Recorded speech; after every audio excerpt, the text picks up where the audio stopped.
Mes amis m'ont demandé de dire quelques mots de Maurras. Et en effet, je ne peux pas immédiatement redonner les conférences que j'ai pu donner il y a maintenant plus de 10 ans sur l'œuvre cryptée de Charles Maurras. Je vais le faire bientôt, je pense à partir du mois de janvier, et je pense pouvoir donner une conférence régulièrement tous les mois et qui sera par conséquent donnée sur vidéo. Mais ce que je voudrais pour aujourd'hui, et de façon très, très simple et comme une sorte de conversation, simplement donner un petit aperçu de l'ensemble.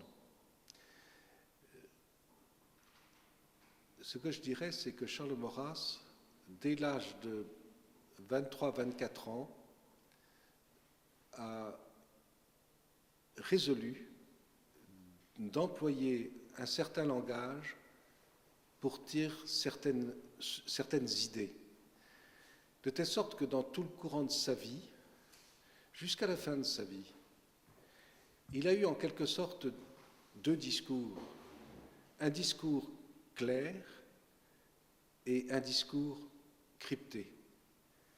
Le discours clair, c'était sa critique littéraire, sa critique esthétique, sa critique politique, voire sa critique philosophique, et qui était extrêmement argumentée. Et on lui reprochait même, les clercs, enfin certains clercs se sont crus obligés de lui reprocher un certain rationalisme. En fait, c'était des démonstrations. Et l'essentiel de sa démonstration, évidemment, tournait essentiellement autour de la France, de l'histoire de France, de la culture française, de la civilisation française, pour employer un mot qui lui aurait mieux convenu que le mot culture. Mais dans le même temps, il tenait un langage qui était un langage crypté. Il avait en quelque sorte deux registres. Et c'était une manière pour lui de dire plus profondément, au fond, les mêmes choses, exactement les mêmes choses. Mais il les disait d'une manière plus poétique, j'allais dire plus féerique, et dans une langue extraordinaire. Et c'est ainsi qu'il a commencé en 1894-1895, puisque les deux dates existent, avec son chemin de paradis. Rien que le titre de l'ouvrage qui rappelle le nom du chemin qui passe devant la Bastide de sa famille, le chemin de paradis est une énigme. C'est évidemment une énigme. Et du chemin de paradis jusqu'à ce livre qu'il a écrit dans sa prison à Saint-Paul-Saint-Joseph à Lyon dans l'année 1944-45. Là, en quelques jours, il a écrit cet ouvrage, Le Monde Saturne. Le Monde Saturne qu'il appelle lui-même un conte moral, magique et policier. Et entre les deux, entre le chemin de paradis et le monde Saturne, et on voit bien que les deux ouvrages se renvoient l'un à l'autre, car il n'omet pas de dire, ça paraît extrêmement curieux, dès le début, dès l'ouverture du monde Saturne, qu'en réalité ce conte moral, magique et policier, a été en réalité écrit dès l'année 1889. C'est-à-dire avant même le chemin de paradis. En tous les cas, que son idée a été conçue dans l'année 1889. Et il a tenu à l'écrire avant de mourir, car il pensait qu'il serait condamné, et peut-être condamné à mort, dans sa prison. En 1944, il a demandé du papier, il a demandé une plume, et il a écrit en quelques jours ce roman qu'il avait en fait dans la tête intégralement, et qui est l'histoire d'un amour fabuleux, d'amour sauvage et d'un amour fabuleux. Fabuleux, je dis bien fabuleux. Et Et entre le chemin de paradis, 1895, et le monde Saturne, 1945, qui ne sera publié que postérieurement, dans les années 1950, il y a toute sa poésie, dont je pense que, au moins pour ce qui est de la poésie publiée dans les grands ouvrages, comme la musique intérieure, et ensuite la balance intérieure, toutes les poésies sont en réalité du même style, c'est-à-dire profondément allégoriques, avec des thèmes symboliques. Et à partir de ce moment-là, cela donne une profondeur à son œuvre, et évidemment à sa personne. Alors, pour dresser en quelques mots,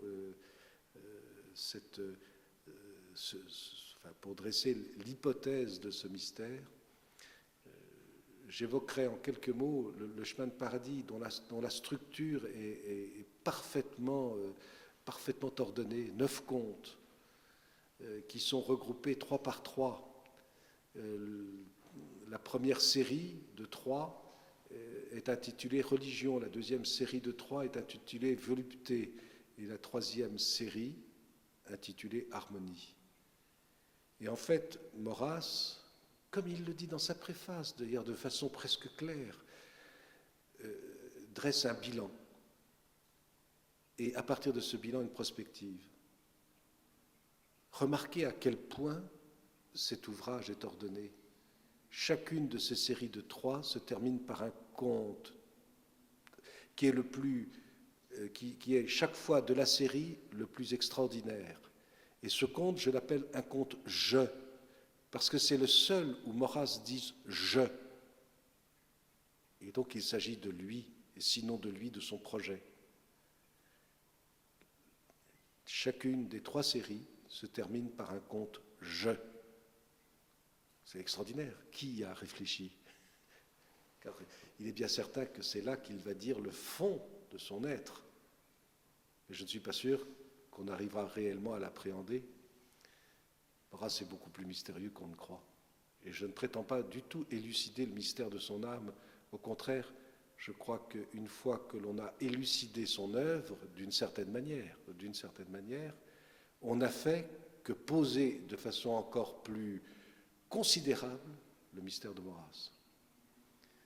Car je dis bien c'est un mystère. Et qu'on ne me fasse pas dire plus que je ne dis, ni moins.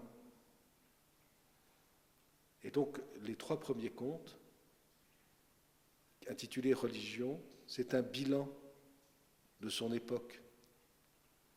Le XIXe siècle avait vu l'essor d'un rationalisme.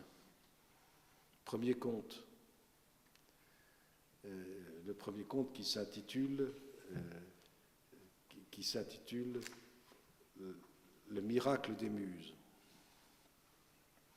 Et tout est en termes allégoriques. Et évidemment, le Phidias en question, c'est le philosophe exilé d'Athènes et qui est sorti de l'ordre athénien, et par conséquent de Platon, d'Aristote, de Socrate. Et c'est la raison occidentale et particulièrement la raison française, sous l'influence anglaise, comme il le note dans sa préface. Et c'est un rationalisme qui prétend s'intéresser aux questions d'ordre théologique. Et ce rationalisme incroyant, va s'effondrer. Et Maurras le montre. Le rationalisme théologique, le rationalisme philosophique est sans issue et aboutit à la mort de Dieu et à la mort de l'homme. Voilà la première leçon. Et deuxième conte, qui s'intitule, quant à lui, Le jour des grâces. Ce deuxième conte critique le sentimentalisme religieux, et c'est tel qu'on l'a vu éclore à la fin du XIXe siècle. Le sentimentalisme religieux, qu'il soit d'origine païenne ou qu'il soit d'origine biblique. Et donc il y a 2 esclaves qui se trouvent sous la coupe d'un sage qui s'appelle Euphorion. Et l'excès du sentiment religieux pris comme seul critère, comme seule raison de vivre, aboutira également à une mort. C'est la mort des Sybarites. Alors Maurras dresse un tableau, mais incroyablement vrai, de la religiosité moderne, dans la mesure où elle n'est plus catholique, et où cette religiosité, au lieu de s'appuyer sur de fermes raisons, n'est plus que l'expression d'une volonté d'appétit, de jouissance, de droit. J'ai droit à tout, j'ai droit à tout, j'ai droit à tout. Telle est la cité, telle est la sybaris de nos temps modernes, à la fête de laquelle vont les deux esclaves.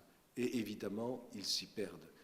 Il y en a un qui a l'audace de revenir, c'est l'esclave d'origine biblique, c'est-à-dire la religiosité biblique, et évidemment le sage ne peut que sanctionner cette prétention en tranchant la vie de cet esclave. C'est extrêmement intéressant parce qu'on sait très bien que ces concepts correspondent exactement à la pensée maurassienne. Alors le troisième conte est encore plus extraordinaire, il s'intitule La Reine des Nuits, et c'est un conte-jeu. Maurras explique ce que va être sa vie, ou plus exactement ce que va être la vie de son projet, parce que Maurras ne parle jamais de lui-même.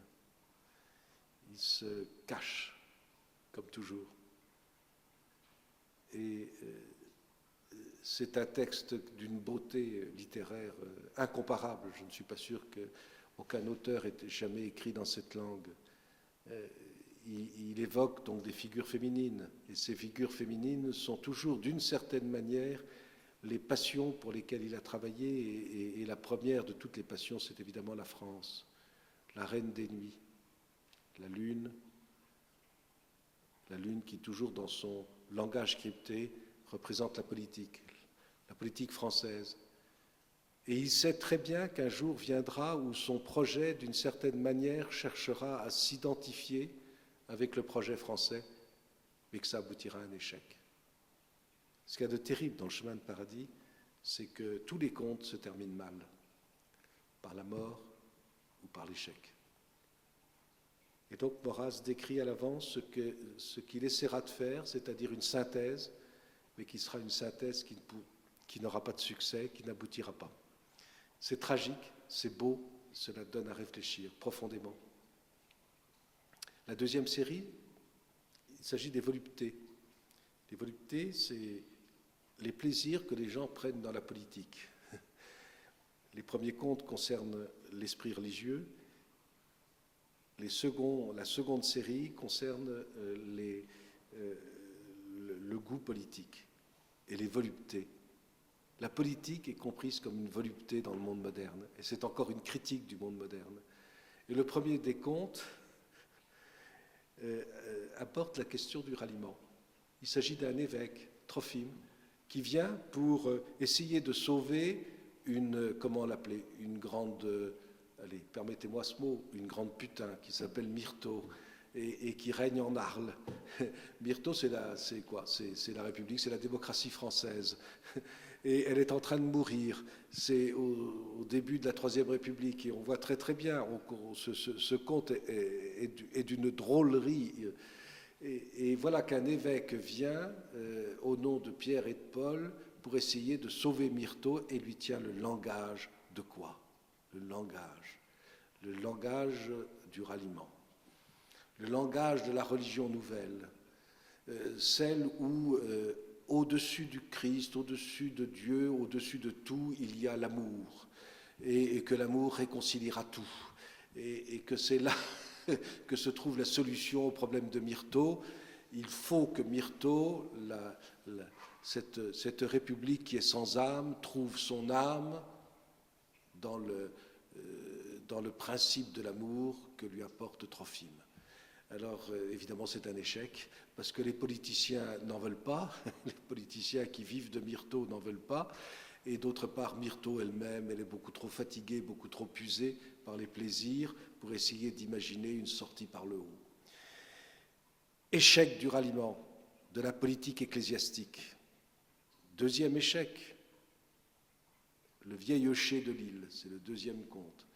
C'est celui du vieux parti républicain populaire. Voilà le vieil Eucher qui, jusqu'à présent, depuis des temps immémoriaux, parce que l'esprit républicain a toujours existé en France, se contentait de sa pêche qui ne profitait qu'aux gens des villes.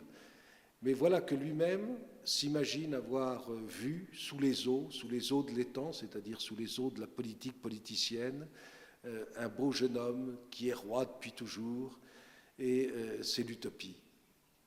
Il s'imagine qu'il a une utopie. Alors il faut bien se remettre dans la situation de l'époque, dans ces années où Gambetta annonçait la naissance de la Grande République.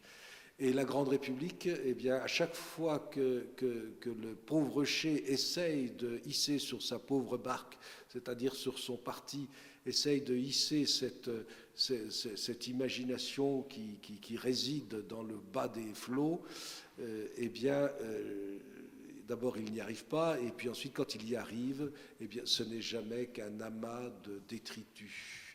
Et le grand rêve républicain n'aboutit qu'à des composés totalement sordides. Et finalement, Eucher se rend compte qu'il n'arrivera jamais à rien. Deuxième échec. Et troisième échec, eh bien, c'est un conte-jeu, et c'est le conte qui est intitulé Les deux testaments de Simplice. Alors, Simplice, eh bien, Maurras le dit dès le début, c'est un gentilhomme, c'est en fait le parti aristocratique, c'est le parti de la haute classe française, après le parti ecclésiastique, après le parti populaire, eh bien, Simplice. Simplice, nous sommes à la fin du XIXe siècle, eh bien, il est en train de tout perdre. Tout perdre. Les châtelains ont tout perdu. Ils ont tout perdu. Mais c'est par leur faute, c'est parce qu'ils ont le culte de la mort. Ils n'aiment que la mort. Et pour eux, l'essentiel de la vie consiste à avoir la paix et à s'organiser un petit univers parfaitement harmonieux où il n'y ait jamais question que de célébrer les morts. Toujours les morts. Donc il va dans les cimetières, il va dans voilà, il cultive les commémorations. Vous savez qu'en France, on adore cela. Et alors, il dresse un portrait qui est amusant, et puis quand on le suit pas à pas, on s'aperçoit que ça suit également l'évolution électorale de l'époque, et donc il perd à chaque fois, alors qu'il tenait en 1873, il tenait entièrement le pays, ce parti, eh bien, il perd progressivement toutes les élections les unes après les autres, au nom d'une conception qui ne lui fait aimer que deux maîtresses, qui s'appellent l'une Renée, l'autre Ambroisie, et qui dissimule son goût immodéré pour le libéralisme religieux et pour le libéralisme politique. Et malgré tout, ces deux maîtresses, qui sont quand même des puissances assez fortes, finalement le sanctionnent et le tuent. Et quand on fait le rapprochement, on s'aperçoit que ça correspond exactement aux élections de l'époque. Simplice, le Parti conservateur, il a toujours échoué, il a échoué, et finalement, il a laissé son testament à celui qui s'appelle « Je » dans ce conte, et qui n'est rien d'autre que Maurras, et il dit qu'il va en tirer une leçon. Et cela ouvre la troisième série qui s'intitule « Harmonie ». Harmonie, ça veut dire une synthèse, où il essaye de concevoir ce qu'il appelle et le génie ou le démon au sens grec du mot. Le démon religieux et le démon politique se trouvent associés dans de justes proportions, dans de justes composantes. Et cela donne une série extraordinaire. Alors, le premier des contes, c'est celui de la Bonne Mort, qui est l'un des contes que Maurras supprimera de son ouvrage par la suite, parce qu'il aura choqué un certain nombre de lecteurs. Il s'agit du jeune Octave de Fonclare, qui est un adolescent et qui fait partie du collège des 5 heures de Jésus et de Marie, et qui est, comme souvent les jeunes adolescents, qui ne peut s'empêcher d'avoir des imaginations que l'on qualifiera de luxurieuses. Voilà, et parce qu'il a beaucoup lu ça dans la bibliothèque de son père du temps de sa maladie enfantine. Alors c'est évidemment Octave de Fonclare. Fonclare veut dire Clairefontaine, ça veut dire celui de la vraie politique. Et Octave de Fonclare est tout simplement un symbole. C'est un jeune homme qui se trouve pris dans une structure ecclésiastique, car dans la ville où se trouve ce collège, il n'y a que des institutions ecclésiastiques. Donc on voit très bien qu'il appartient intimement à un milieu profondément religieux et profondément catholique. Et le problème d'Octave de Fonclare, c'est qu'il veut faire de la politique, c'est-à-dire se ressourcer auprès des forces naturelles. Et les forces naturelles veulent que l'homme veut la femme. C'est-à-dire que l'homme, le principe masculin, le principe politique masculin, veut s'accoupler à la passion féminine correspondante. Il faut voir tout ça de manière allégorique, même si le langage est très parlant du point de vue simplement naturel. Mais en réalité, c'est purement et simplement allégorique. Et depuis le ralliement, depuis la doctrine du ralliement, cela lui est interdit. Alors on suit parfaitement le comte, et y compris au moment des élections. On voit très bien dans 3 ans, dans 4 ans, est-il dit à un moment, et il s'agit des échéances électorales. Et Octave de Fonclare conçoit un projet. J'appartiens à la Sainte Vierge, j'appartiens à Marie. Il m'est interdit d'avoir des imaginations que l'on qualifie de luxurieuses, c'est-à-dire que les bons pères m'interdisent de faire de la politique. Eh bien, puisqu'il m'est interdit au nom de Dieu de vouloir que l'on aille à Reims, comme du temps de Jeanne d'Arc, puisque je ne puis plus au nom du Sacré-Cœur, il est question du Sacré-Cœur, puisque je ne puis plus au nom de la Vierge Marie, de dire aux Français: aujourd'hui, la situation de la France est telle qu'il n'y a qu'une chose à faire, c'est d'aller à Reims, puisque cela m'est interdit, puisqu'on m'ébascule. Eh bien, moi, je dirais, au nom de la nature, nous irons à Reims. Je ne peux plus au nom de la grâce. Eh bien, j'irai au nom de la nature. Je ne ferai plus ma démonstration dans l'ordre surnaturel, mais je ferai ma démonstration dans l'ordre naturel. Et j'aurai la Sainte Vierge pour moi. Et il fait ce pari, il va sortir, et il va en quelque sorte, alors c'est décrit sous la forme d'un suicide, mais un suicide qui est prodigieux et qui est prophétique. Le mot prophète est employé. Octave de Fonclare est comparé par Charles Maurras à Élie, dans le soleil levant. Et il fait son pari qu'il va poser un acte prophétique en se suspendant à un licou, mais qui n'est rien d'autre que l'amicte qu'il est allé prendre. Tout cela, il est allé le prendre, tous les instruments de son suicide, il est allé les prendre dans la sacristie de la chapelle du collège des 5 heures de Jésus et de Marie. Tout cela est prodigieusement allégorique. Et il fait ce pari que ce suicide sera un suicide prophétique. Et la Sainte Vierge, évidemment, l'accueille dans cette nouvelle fonction qu'il va exercer au-delà de la mort, de la bonne mort. Si cette explication est vraie, et elle est vraie, elle demande à être précisée, c'est tout, et je le ferai. Ça transforme totalement la personnalité de Maurras. Et ça nous met devant un immense problème, nous Français. Je parle des Français qui ont compris ce qu'était l'histoire de France. Le deuxième conte, il s'agit du conte des serviteurs. C'est le seul conte de cette troisième série qui est servi à la condamnation de 1926. Je parle des textes, parce que la condamnation a été faite, comme on le sait, dans des conditions totalement abusives et arbitraires. Mais pour ce qui est des textes cités, les seuls textes cités sont tirés en fait de ce chemin de paradis et de ce conte conte des serviteurs, pris comme un éloge de l'esclavage, et où Maurras stigmatise le Christ hébreu.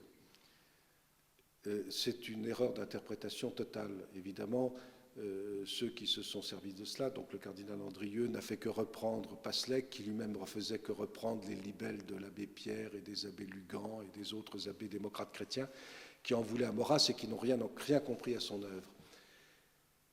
Mais là aussi, c'est extrêmement intéressant parce que c'est extrêmement suggestif. De quoi s'agit-il? Il s'agit de Criton. Criton est l'Athénien. Il meurt, donc c'est le IVe siècle avant Jésus-Christ, c'est Athènes qui meurt, il perd sa femme, ses enfants, et il perd surtout ses esclaves. Et ensuite, il a une sorte de descente aux enfers un peu tragique, et puis ensuite, en quelque sorte, après avoir longtemps sommeillé, il renaît dans les Champs-Élysées. Il passe dans les Champs-Élysées, et après avoir longtemps sommeillé, il renaît dans les Champs-Élysées. Et c'est là qu'il retrouve ses serviteurs dans un premier temps, et puis dans un deuxième temps, et qu'il a une tentation de revenir sur terre, et cette tentation, il l'évite, il la récuse, et finalement, il brille comme un soleil. Alors, quelle est l'interprétation de ce conte? Elle est très simple, et je ne comprends pas comment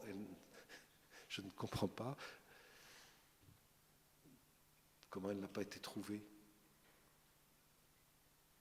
Pour moi un peu un mystère.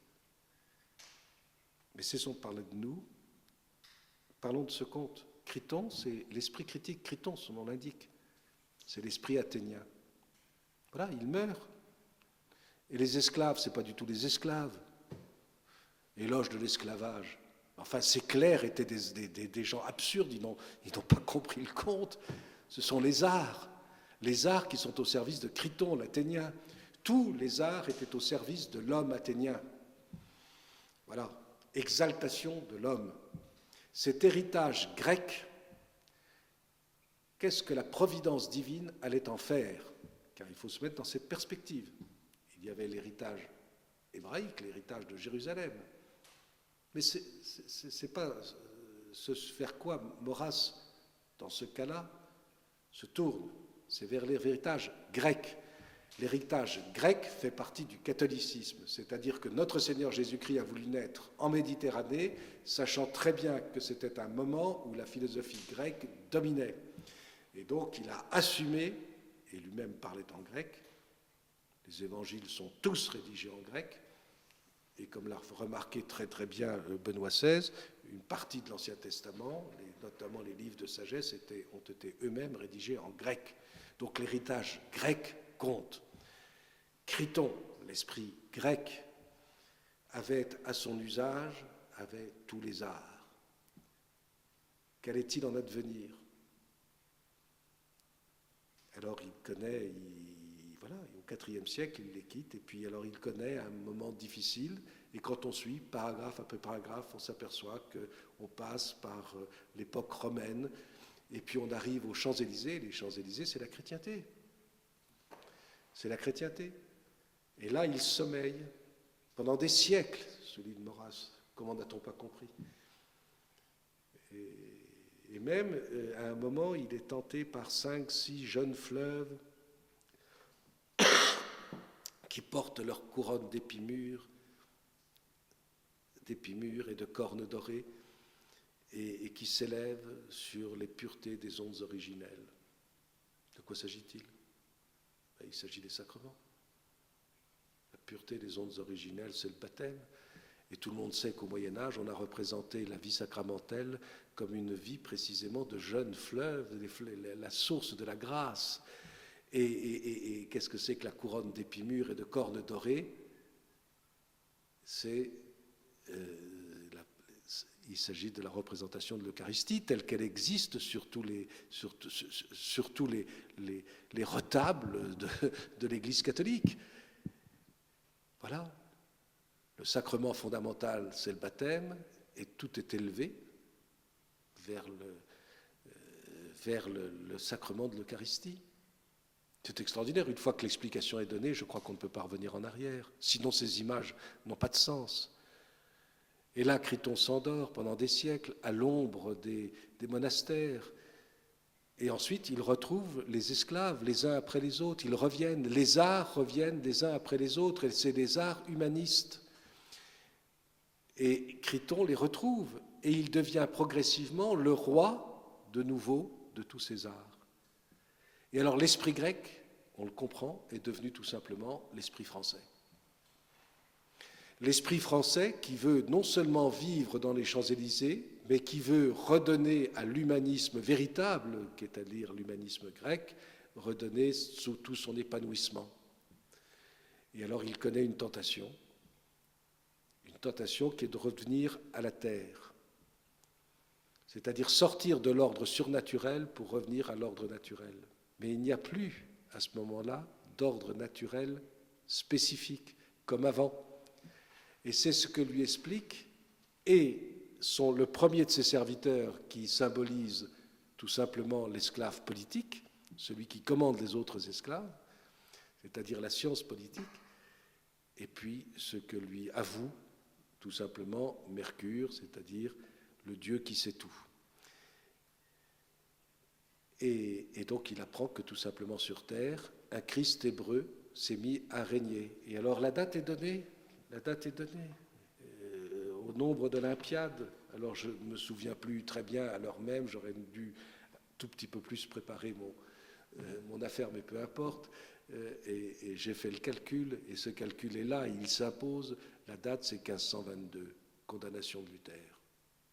Le Christ hébreu sur terre, c'est Luther. Alors quand on connaît la pensée de Maurras, eh bien on se dit, ben, bien sûr, ça correspond exactement. Et quel est le conseil qu'écoute Criton, qui est devenu l'esprit français, très tenté au XVIe siècle de revenir à un ordre prétendument naturel où règne le Christ hébreu? Eh bien, c'est de dire non. Non, parce que j'ai reconstitué dans les Champs-Élysées l'univers athénien tel qu'il avait été préparé du temps d'Athènes et tel qu'il devait régner dans la monarchie française. Et la dernière image, c'est Criton qui se transforme en soleil, le roi soleil, Louis XIV. On est sorti de la crise, et c'est prodigieux. L'esprit grec est devenu l'esprit français, l'esprit royal français.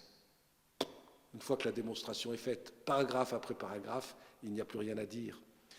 Les clercs qui ont voulu faire un mauvais procès à Maurras s'y sont tous trompés, et par conséquent le procès de Maurras tombe de lui-même. Le deuxième conte de cette troisième série est peut-être le plus extraordinaire, le plus féerique de tous les contes. Il s'intitule l'hymne de louange à la double vertu de la mer.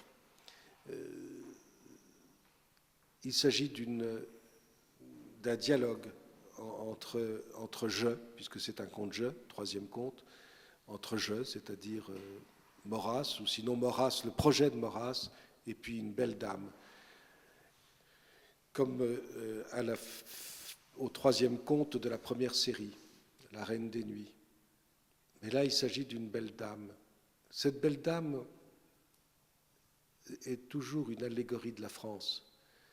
Maurras se situe dans la grande lignée de grands poètes français, je pense à Alain Chartier, qui posait comme allégorie de la dame la France éternelle, le royaume de France. Et là, on voit bien qu'il s'agit de cela. Et donc, cette belle dame, qui est la plus intelligente de toutes les dames, qui est la plus belle de toutes les dames, à qui tous les destins sont ouverts, est une dame qui hésite. Elle ne croit pas en elle-même, elle ne croit pas à la réalité de son destin, et comme toujours, en tous les cas comme très souvent, cette timidité n'est pas du tout la preuve d'une humilité, c'est au contraire la preuve d'une sorte de refus de la grâce. Et Maurras se met dans le discours du sage, qui montre à cette dame la double vertu de la mère. Car cette femme est prisonnière d'un discours captieux que lui ont tenu un certain nombre de clercs, selon lequel l'intelligence et la charité sont des vertus opposées.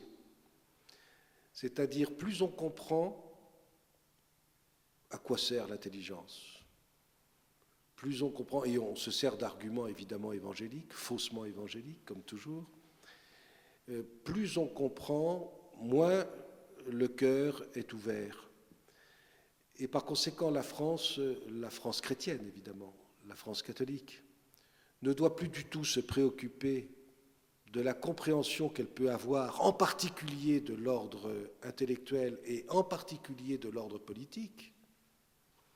Elle ne doit plus se soucier d'intelligence et de politique, elle ne doit plus s'occuper que d'œuvres caritatives. Et voilà ce qu'expliquent certains maîtres de cette dame. Et Maurras lui explique l'inverse. Il lui dit, mais regardez la mère, c'est-à-dire l'histoire de l'Église. Dans l'histoire de l'Église, plus l'Église a été, comme la mère, un miroir de réflexion de la sagesse divine, la grandeur des pères de l'Église, la grandeur des docteurs, toutes les grandes époques de la catholicité intellectuelle ont été et en même temps les grandes époques de la charité apostolique. C'est magnifique. Et une fois qu'on a compris cela, et on peut le suivre de paragraphe en paragraphe, c'est écrit dans une langue, une poésie, une force, mais incomparable. Et il dit à la dame, regardez. Et c'est un conte-jeu. C'est-à-dire que si l'on comprend bien la leçon de Maurras, en tous les cas du projet de Maurras, qui a toujours fait l'éloge du catholicisme et de l'Église catholique, c'est cela. C'est dire à la France, France, comme disait Jean-Paul II, souviens-toi de ton baptême, mais souviens-toi de ton histoire et de l'histoire de l'Église. Ça va encore plus loin, si j'ose dire, que Jean-Paul II me le permette. Ça va encore plus loin. Souviens-toi. Et donc ne renonce pas à ton intelligence, ne renonce pas à ta compréhension. C'est tellement vrai, chers amis. Regardez à l'heure actuelle. Tout ce qu'il y a de bons Français en France, et les bons Français, ça comprend tout le monde, c'est parfaitement l'origine de la crise. Mais tout est fait par des clercs, pas simplement ecclésiastiques, mais des clercs dans tous les ordres, et particulièrement les médias, pour empêcher ce peuple français d'aller à l'essentiel. Et on les détourne sur le Téléthon, sur je ne sais quelle générosité annexe, importante quelquefois, certes, mais qui leur fait oublier l'essentiel. Revenez à l'essentiel de la compréhension. Vous avez une compréhension générale de l'histoire du monde. Vous, la France, en tant que telle, vous avez été choisi, vous avez été élu pour avoir une compréhension de l'histoire universelle, pour comprendre le destin du monde, et vous vous y refusez. Vous, la France, vous, les Français, mais les Français le savent. Ce qu'il y a de terrible, c'est qu'ils le savent. La belle dame à laquelle s'adresse la sagesse de Maurras le comprend parfaitement, et cependant, elle ne veut pas. Et le drame couronne, pour ainsi dire, la fin de ce conte, de la même manière qu'il couronne tous les contes précédents. C'est-à-dire qu'au moment précis où elle se dirigeait vers le bosquet d'olivier, c'est-à-dire le bosquet de sagesse qui dominait le cap d'où Maurras lui faisait cette grande leçon, d'où le jeu du conte, c'est-à-dire Maurras lui faisait cette grande leçon, finalement elle se retourne et elle dit non. Elle dit non. La France était prête à comprendre, et c'est tout à fait vrai, c'est ce que les Français ne savent pas, mais dans certaines familles, la tradition s'en est maintenue, dans beaucoup plus de familles qu'on ne veut croire, dans toutes les familles qui donnent encore aujourd'hui des prêtres, des grands chefs d'entreprise, etc., des évêques. il y a cette tradition. On sait très bien que dans l'entre-deux-guerres, avant la guerre de 14-18 et dans l'entre-deux-guerres, il a failli se passer quelque chose qui aurait dû se passer et qui aurait empêché le nazisme et le communisme de l'emporter au XXe siècle et qui aurait dû empêcher au XXIe siècle un effroyable cataclysme social. Cette leçon, il ne faudra pas l'oublier et je pense qu'elle restera pour toujours. C'est un conte qui mérite d'être médité. J'achèverai très vite sur le reste. Il faut savoir que, comme le chemin de paradis ouvre ce chemin de paradis de Maurras, à la fin de sa vie, il a donc écrit ce conte qui s'appelle Le Monde Saturne et qui y répond parfaitement. C'est encore l'histoire des amours d'un poète avec une belle dame qui s'appelle, comme par hasard, Marie-Thérèse. Marie, la Vierge Marie, Thérèse de l'Enfant Jésus. Elle porte les noms de ces deux patronnes. Et c'est la plus belle de toutes les dames, la plus intelligente, la plus poétique. Et malheureusement, l'Église et l'État l'ont mal mariée à un homme qui la pille, qui la trompe. L'allégorie est parfaitement significative. Entre ces deux œuvres, Le chemin de paradis et Le monde Saturne, Maurras a écrit ses poésies. Elles sont toujours des poèmes en hommage à une dame. Et cette dame est toujours la même dame. En tous les cas, c'est mon opinion. Et il s'agit de la France. Une fois qu'on a compris que la destinée de Maurras est liée à celle de la France, je pense qu'on a compris l'essentiel de cette œuvre cryptée, qui ne fait qu'un double registre avec sa démonstration quotidienne de la nécessité de maintenir l'héritage avant de ramener l'héritier. C'est une leçon magnifique, nous aurons l'occasion d'y revenir.